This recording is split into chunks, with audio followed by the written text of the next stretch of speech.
Hello, everyone. As Brock mentioned, my name is Andre. I'm a software engineer at Statsig on the SDK team. And today, I'm going to talk about the Statsig MCP server and how it can help you ship your AI code with control and visibility. And, oh shoot, sorry. Got a notification from ChatGPT here. Yeah, let's check our Statsig results real quick. So if you click that notification, you get to your reminders.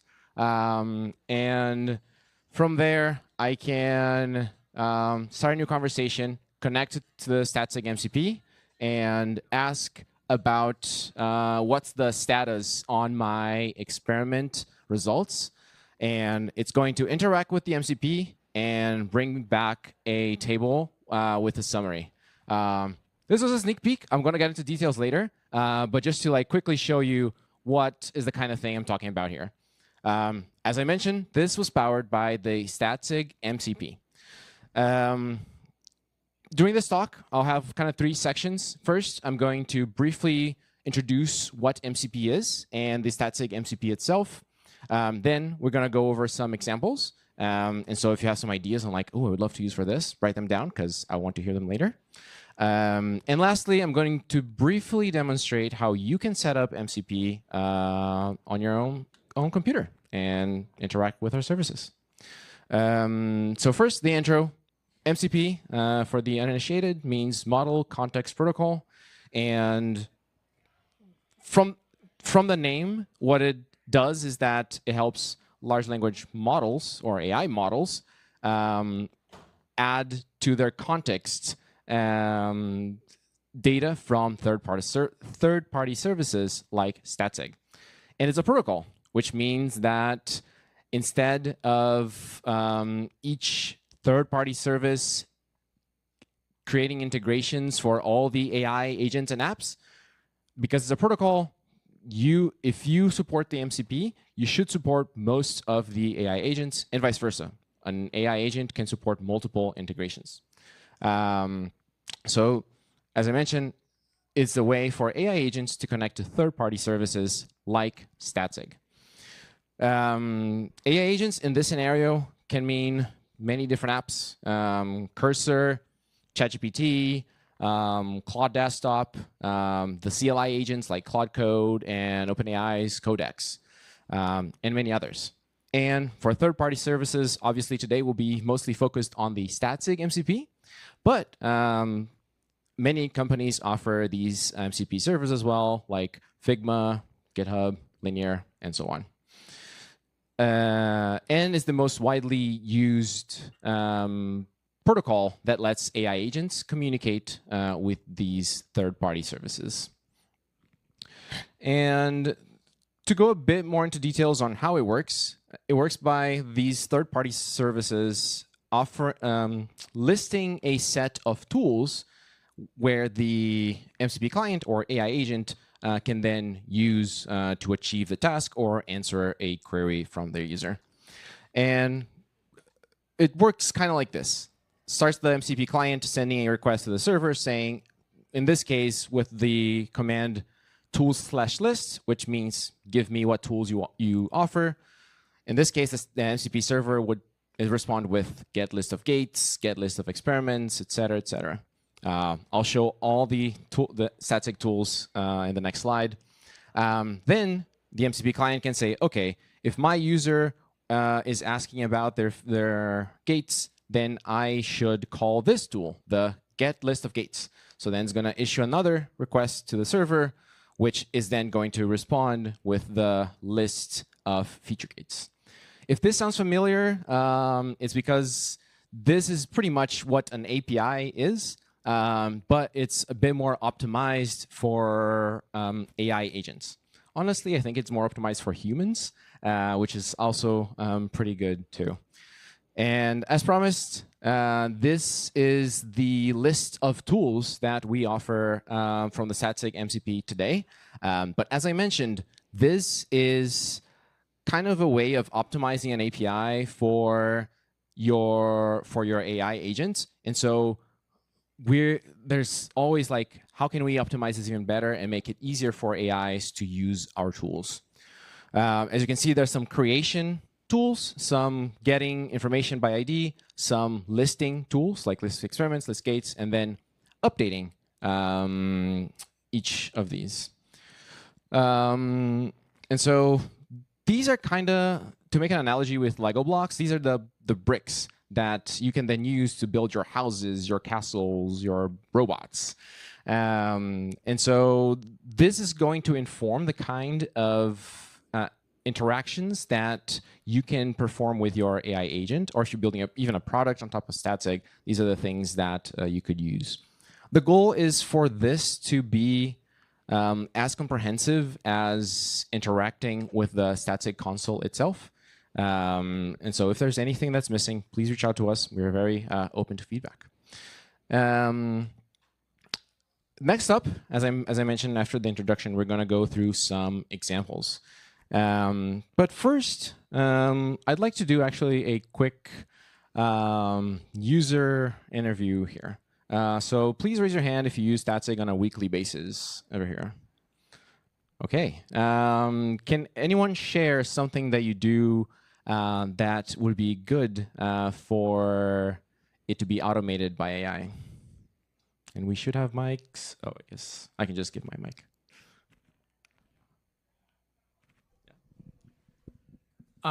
When an experiment's over, I'd like to be able to like give it my take on it and then ask it to look through all the other metrics to help me give a first pass of a analysis. Cool. Thank you. Thank you for sharing. Yeah, that's great. We also brought a few of our own ideas, and we're going to be sharing those with you. And if anyone has more ideas, please reach out. Please let us know. And the way that we picked our ideas was kind of thinking about a feature lifecycle. So if you have a, each company has their own way of shipping features, coming up with ideas. And so we tried to kind of like place in the cycle from conception of the idea to implementing it, adding the feature gates, and all the way to shipping and removing the gate. And the 4 ideas that we're bringing here today are roughly positioned in a life cycle like this. So first, we're going to talk about brainstorming ideas. So how you can use AI agents to help come up with other experiment ideas. There's instrumentation. So when you're writing the code, adding a feature gate, adding an experiment, adding logging. Checking the status of your experiments or feature gates. Are they impacting my metrics positively, negatively? And then cleaning up the code after you have released or rolled back that experiment or feature gate. So without further ado, let's get started. Brainstorming.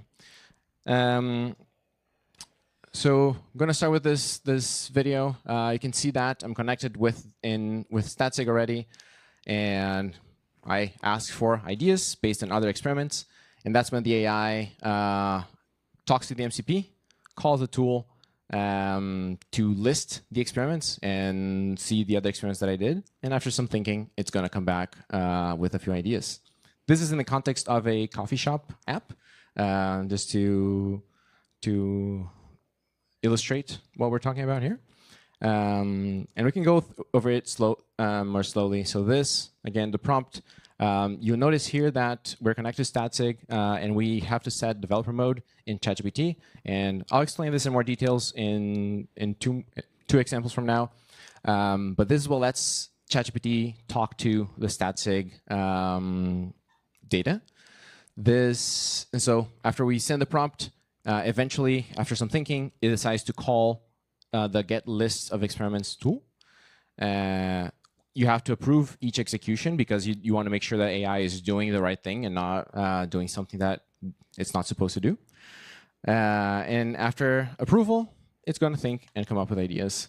And here, came back with even like based on the existing ideas, what can be done.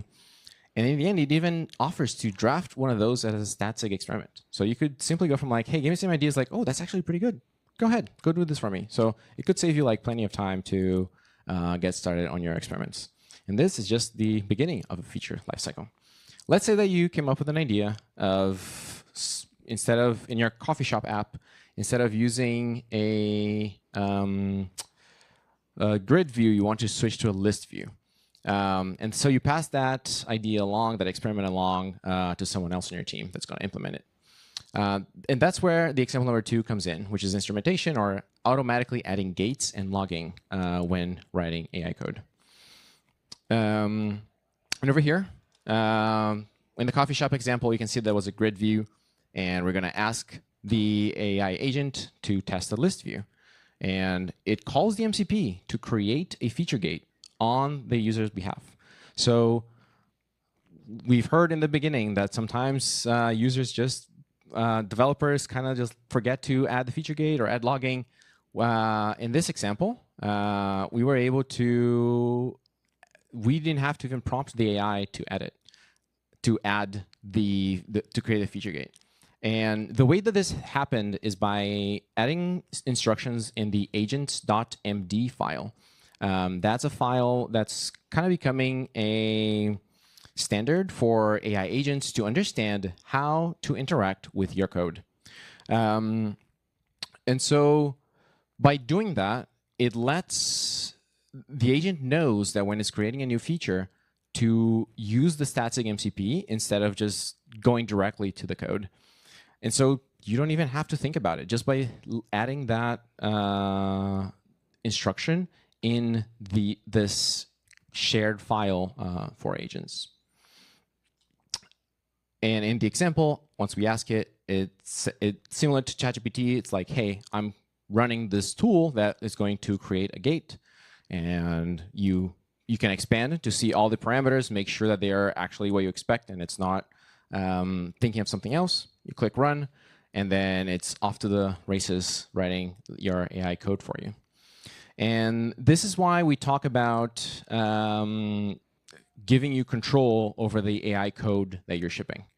So by doing this, when you're writing AI code and shipping it, if it's negatively impacting your metrics, or if the AI wrote code that doesn't really work in a specific edge case, you can go to Statsig and roll back that feature gate, giving you control over that code that was shipped to undo changes, or if things are okay, at least it gives you peace of mind about those changes.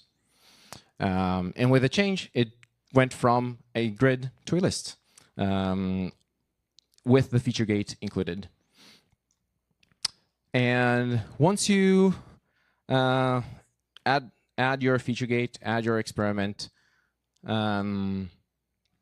you want to make sure that it's actually you want to make sure that it's doing a good impact on your metrics.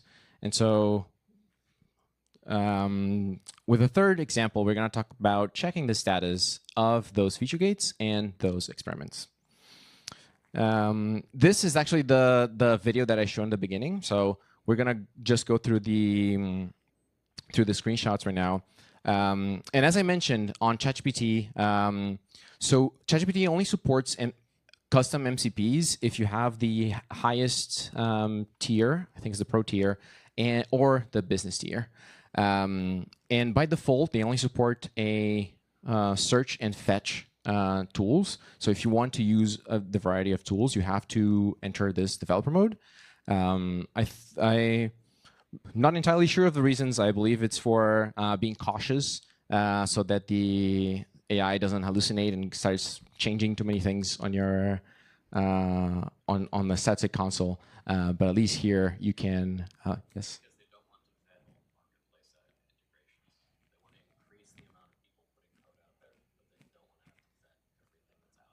I see. So is that they want to vet the code that's out there? Yeah. I see. So developers can decide what to actively run. Yeah, that's fair. And so this is the developer mode. And then once you enter developer mode, then you'll be connected to Statsig. And this, by the way, is a preview. As I mentioned earlier, there is the MCP does give you this higher compatibility because the protocol But ChatGPT specifically supports either no authentication or OAuth, and we currently use header authentication. So we're currently working on supporting OAuth out of the box so that in the future you can just paste your URL and start using on ChatGPT. But that header authentication is supported in Cursor, is supported in Cloud Desktop, and the CLI tools as well. But once you go through the integration process and you connect to Statsig, then you can ask it to evaluate your experiments and give you a summary. Again, it's going to ask for permission to run the actions, and after getting the list of experiments, it's going to also, for each experiment, get the results so that it can deliver that response when you're checking the status of your feature gates and experiments. And this is one way that the MCP helps you have visibility on the AI code that you are shipping, because you can easily check the results not only for each feature gate by going to each page. You can ask your AI agent to go over many of them and return you a summary. Maybe hey, what are the ones that need my attention the most? Maybe you have 20, 50 experiments running at once. And so hey, give me the top 5, top 3. And once you're checking the status and you see that okay, we made a decision, we're going to ship this gate or we're going to abandon this experiment, now it's time to remove the gate or move the experiment from your code.